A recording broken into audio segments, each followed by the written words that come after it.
Hello everyone, very good evening to all of you. तो कैसे हो मेरे दोस्तों? मैं आशा करता हूं कि शानदार तरीके से आप लोग अपनी लाइफ को एंजॉय कर रहे होंगे और आप अपनी सेहत, फैमिली और पढ़ाई का ध्यान भी काफी अच्छे से रख रहे होंगे। तो फ्रेंड्स, रात के 9 बज चुके हैं और आपकी क्लास होती है प्रैक्टिस सेशन की, जो मोस्ट इंपॉर्टेंट चल रही है इस टाइम, और बहुत सारे स्टूडेंट जुड़ चुके हैं। तो सभी लोग एक बार शेयर कर दीजिए फ्रेंड, जिससे कि सभी स्टूडेंट को पता चल जाए क्लास स्टार्ट हो गई है। और आज का ये जो क्लास है, लेक्चर है, ये आपका ऑलरेडी रिकॉर्डेड है, तो ये आपकी लाइव क्लास नहीं है। तो आज आपकी क्लास सिर्फ 20 मिनट्स या 15 मिनट्स की होगी, क्योंकि क्वेश्चन बहुत कम है। आज मैं बाहर हूं, तो इसलिए ऑलरेडी ये वीडियो आपका रिकॉर्डेड है, रिकॉर्ड करके डाल दिया गया है। तो इसमें चाहे आप कॉम्पिटेटिव एग्जाम की तैयारी कर रहे हो, चाहे आप 12th क्लास में हो, बोर्ड क्लास की एग्जाम की तैयारी कर रहे हो, ये वीडियो आपके लिए बहुत ज्यादा हेल्पफुल होने वाला है।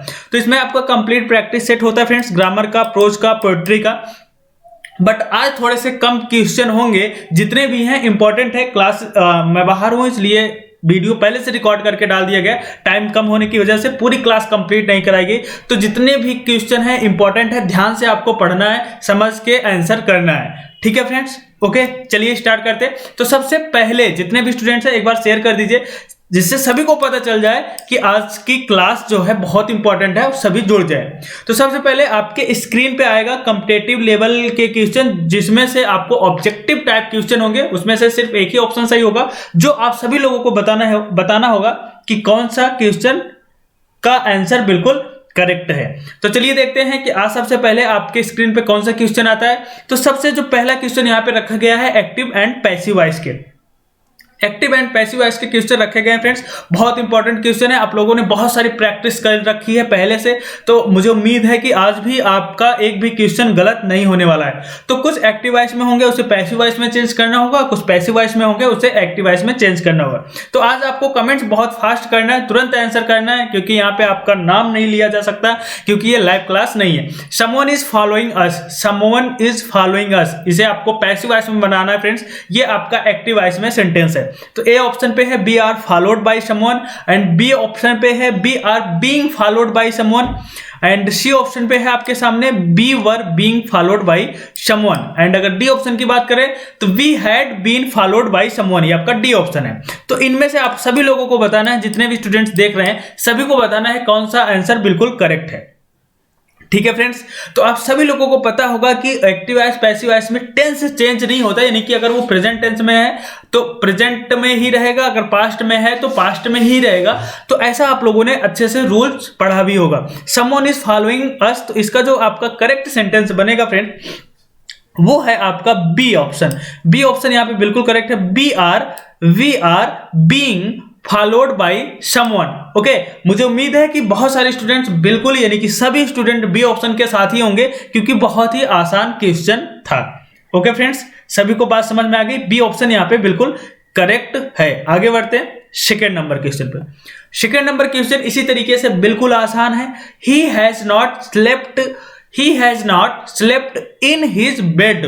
चलिए बनाइए, चार ऑप्शन दिए गए हैं, ए बी सी डी। जो भी ऑप्शन आपको लगता है कि बिल्कुल करेक्ट है, उसे आपको बताना है। His bed has not been slept in, and B option पे है he had not been slept in his bed, and C option की अगर मैं बात करूं, his bed not been slept in, and D option पे है his bed had not been slept in. तो फ्रेंड्स, आपको सिर्फ 10 सेकंड का टाइम मिलता है एग्जाम हॉल में, यहां पे भी आपको 10 ही सेकंड का टाइम दिया जाएगा। तो सभी लोगों को बताना है कि बिल्कुल यहां पे करेक्ट ऑप्शन कौन सा है। ओके, ठीक है स्टूडेंट्स? ओके, चलिए बताइए सेकंड नंबर में आपको क्या लगता है। ओके फ्रेंड्स, आपका समय समाप्त हो चुका है। आपका जो यहां पे करेक्ट ऑप्शन है वो है A, his bed has not been slept in. ये आपका ए ऑप्शन बिल्कुल यहाँ पे करेक्ट है फ्रेंड्स। आई होप, मुझे उम्मीद है कि आप लोगों ने ए ऑप्शन ही चूज किया होगा। बी ऑप्शन आपका यहाँ पे गलत है, सी ऑप्शन गलत है, और डी ऑप्शन भी गलत है। ठीक है फ्रेंड्स, आगे बढ़ते हैं थर्ड नंबर में। थर्ड नंबर का क्वेश्चन है आपके स्क्रीन पे, I was recommended another liar. ये भी आपका एक्टिव वॉइस में है, इसे आपको पैसिव वॉइस में बनाना है। ठीक है, तो चलिए देखते हैं। इसका जो पहला ऑप्शन है somebody recommended another liar, and B option पे है somebody recommended me to another liar, and C option पे है somebody recommended me another liar. Okay, और अगर डी ऑप्शन की बात करें तो somebody recommended me another liar. 4 option है फ्रेंड्स, सभी को बताना है, जितने भी स्टूडेंट्स देख रहे हैं वीडियो को सभी को बताना है इसका जो करेक्ट ऑप्शन है वो कौन सा है। इंपॉर्टेंट है, कॉम्पिटेटिव एग्जाम में पूछा गया, थोड़ी सी प्रॉब्लम आपको हो सकती है, बट अगर आप अभी से प्रैक्टिस करेंगे तो इस टाइप के क्वेश्चन में आपको एग्जाम में प्रॉब्लम नहीं होगी। ये सारे क्वेश्चन कॉम्पिटेटिव एग्जाम में पूछे गए। ओके, ठीक है। तो फ्रेंड्स यहाँ पे थर्ड का जो करेक्ट ऑप्शन है वो है सी ऑप्शन यहाँ पे बिल्कुल करेक्ट है, somebody recommended me another lawyer. ये आपका करेक्ट ऑप्शन है, यानी कि सी ऑप्शन यहाँ पे आपका बिल्कुल करेक्ट है फ्रेंड्स। ओके, यहाँ पे थोड़ी सी स्टूडेंट को प्रॉब्लम हो सकती है, बट कोई दिक्कत नहीं, यहाँ पे आपका सी ऑप्शन बिल्कुल करेक्ट है। जितने भी स्टूडेंट सी ऑप्शन के साथ हैं उन सभी लोगों का सही है। आगे बढ़ते हैं नेक्स्ट क्वेश्चन पे। 4th नंबर क्वेश्चन, ये इंपॉर्टेंट है। 4th नंबर क्वेश्चन बहुत इंपॉर्टेंट है, तो अब ध्यान से पढ़ना फ्रेंड, जितने भी स्टूडेंट्स हैं सभी लोग बहुत ध्यान से पढ़ना, फिर इसका आंसर करना। Many a person has been shaped from the man east by these hunters. ठीक है, तो इसके लिए भी आपके सामने 4 ऑप्शन है, आप सभी लोगों को बताना है कि इसका करेक्ट ऑप्शन क्या है। हैज बीन आपने देख लिया हुआ, हैज बीन, ठीक है, हैज बीन शेप्ड लगा हुआ है, तो यहां पे 4th नंबर का फ्रेंड जो करेक्ट ऑप्शन होगा, ये पैसिव वॉइस में दिया गया है, हैज बीन लगा हुआ है तो पैसिव वॉइस में दिया गया है, और यहाँ पे बाई का भी यूज हुआ है, तो ये पैसिव वॉइस में दिया गया, इसका आपको एक्टिव वॉइस बनाना है। ठीक है, तो आप ये ना देख लेना कि यहाँ पे बीन पहले से लगा हुआ है तो इसका पैसिव फॉर्म नहीं बनेगा, तो ये पैसिव फॉर्म में दिया गया है, इसे आपको एक्टिव वॉइस में बनाना है। तो यहाँ पे जो करेक्ट ऑप्शन होगा फ्रेंड्स, हैज शेप्ड होना चाहिए, यानी कि हैज या हैव उसके बाद शेप्ड होना चाहिए, तो हैव शेप्ड यहाँ पे है, ये ऑप्शन हो सकता है, और यहाँ पे नहीं हो सकता है, सी ऑप्शन आपका नहीं हो सकता है, और बी ऑप्शन भी गलत है, ए ऑप्शन तो बिल्कुल गलत है, इन्होंने वी का यूज कर लिया। तो आपका जो करेक्ट ऑप्शन है वो है डी ऑप्शन बिल्कुल यहाँ पे करेक्ट है। जो भी स्टूडेंट्स डी ऑप्शन के साथ हैं सभी का बिल्कुल सही आंसर है। आगे बढ़ते हैं फ्रेंड्स, सेक्शन ए की बात कर लेते हैं, ये आपका सेक्शन ए है। अब यहां से स्टार्ट हो जाता है जो आपके बोर्ड एग्जाम में पूछे गए क्वेश्चन है। Section A and section B, 2 part में आपका बोर्ड का एग्जाम डिवाइड होगा, section A and section B. Section A में आपका प्रोज, पोएट्री और शॉर्ट स्टोरी इस टाइप के क्वेश्चन होंगे, जिसमें एक्सप्लेनेशन होगा, शॉर्ट आंसर भी होगा। सेक्शन बी पूरा का पूरा आपका बेस्ड होगा ग्रामर में। अगर आपको ग्रामर बहुत अच्छे से तैयार है तो सेक्शन बी में आप बहुत अच्छे मार्क्स ला सकते हैं। अगर आपको ग्रामर नहीं तैयार है तो फिर सेक्शन बी में आपके मार्क्स आने में बहुत प्रॉब्लम हो सकती है। ठीक है, तो सेक्शन ए में जो आपका पहला क्वेश्चन होगा वो सेम यही क्वेश्चन होगा, explain with reference to the context any one of the following passage.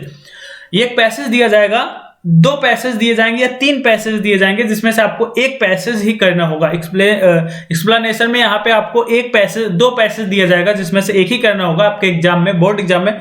But यहाँ पे आपको कोई भी ऑप्शन नहीं दिया जा रहा है, तो एक ही पैसेज है, इसे आपको फ्रेंड्स एक्सप्लेन करना है। तो यहाँ पे आपको बताना है, एक्सप्लेनेशन आपको लिखना पड़ेगा एग्जाम हॉल में।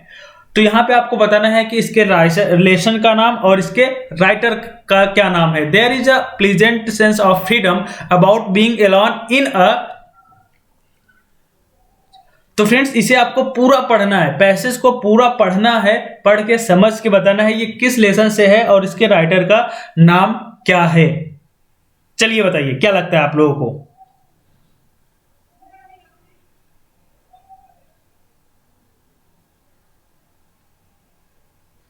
ओके, सभी लोग कमेंट्स कर रहे होंगे।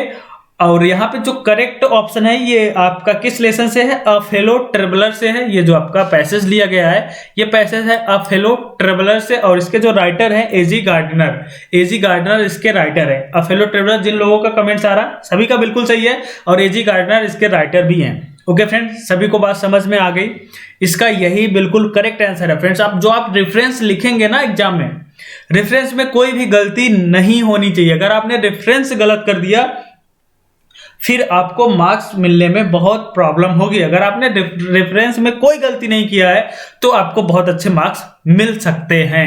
ओके फ्रेंड्स, आगे बढ़ते हैं सेकंड नंबर क्वेश्चन पे। सेकंड नंबर क्वेश्चन होगा आपका पोएट्री से जो एक एक्सप्लेनेशन आपको करना होगा पोएट्री में, तो ये एक पोएट्री से explain with reference to the context any two of the following stanza. 3 stanza होगा आपके एग्जाम में, जिसमें से आपको 2 करने होंगे। तो यहाँ पे एक ही स्टेंजा है, कोई ऑप्शन नहीं है आपके सामने, तो इस स्टेंजा को आपको बताना है किस लेसन से है और उसके पोएट का क्या नाम है।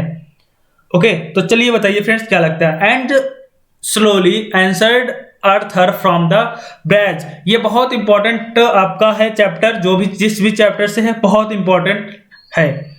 तो चलिए बताइए, जितने भी स्टूडेंट्स हैं सभी को कमेंट्स करके बताना है, ठीक है। आपकी तैयारी बहुत अच्छे से हो जाएगी। एक एक पैसेज को, एक एक स्टैंजा को हम 10-10 बार आप रिपीट कराएंगे इसी ऑनलाइन क्लास में, तो आपको एग्जाम हॉल में 100% कॉन्फिडेंस होगा कि ये इसी लेसन से है। क्योंकि अगर आप प्रैक्टिस नहीं करके जाते हैं ना, तो फिर वहां पे थोड़ी सी प्रॉब्लम हो जाती है, क्योंकि वहां पे प्रेशर भी होता है और एक होता है कि गलत नहीं होना चाहिए, तो बहुत दिक्कत होती है। अगर आपको आपके अंदर कॉन्फिडेंट रहेगा, आपने प्रैक्टिस कर रखी है, कॉन्फिडेंस रहेगा, तो वहां पे कोई प्रॉब्लम नहीं होगा।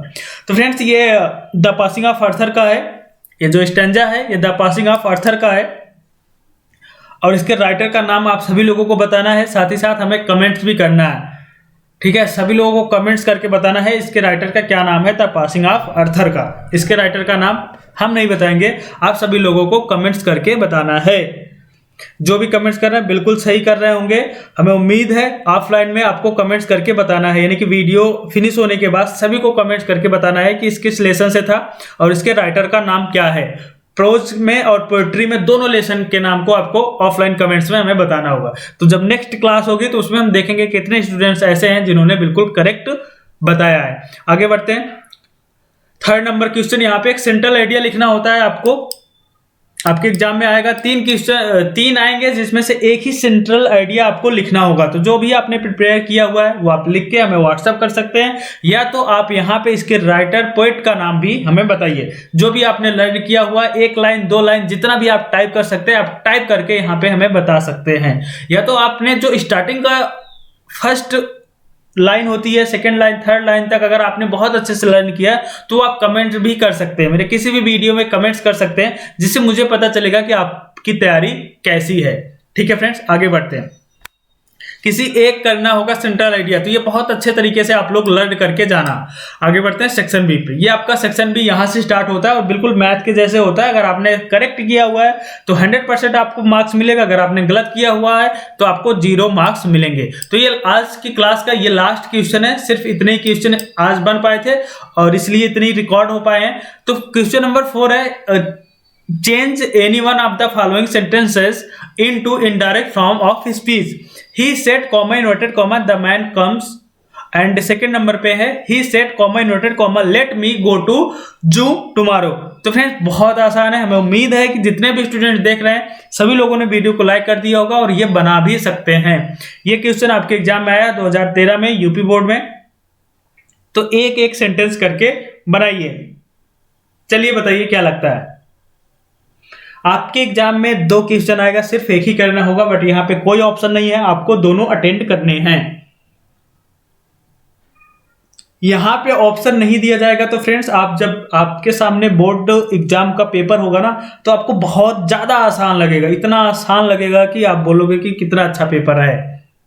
ठीक है, ओके। तो आप लोगों ने बना लिया होगा, बहुत आसान था। पहला बनेगा he said that the man came, he said that the man came बनेगा आपका बिल्कुल सही है जिन्होंने बनाया है। और सेकंड नंबर में बनेगा he requested to let him